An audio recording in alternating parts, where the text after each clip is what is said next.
Bem-vindo ao curso bíblico Conhecendo o Amor de Deus, aula número 3. Aula número 3, o substituto do nosso pecado. Versículo bíblico, João 3, versículo 16. Porque Deus tanto amou o mundo que deu seu Filho unigênito, para que todo que nele crê não perece, mas tenha a vida eterna. Então, nessa aula nós vamos aprender como Jesus liberta nós do pecado. Através do pecado, o homem é separado de Deus. E como nós fizemos o pecado, nós temos uma dívida com Deus e nós também precisamos ser castigados.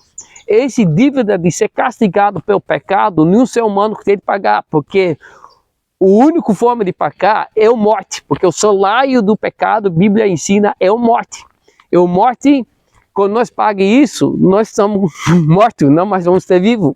Então, Jesus Cristo, Ele é o substituto, porque Ele chegou aqui na terra e Ele não fez nenhum pecado. Como Ele fez nenhum pecado, Ele de si mesmo ofereceu Ele mesmo para Deus, para pagar o nosso pecado. Ele tomou sobre si mesmo todo o pecado de todo ser humano, de toda a humanidade sobre Ele.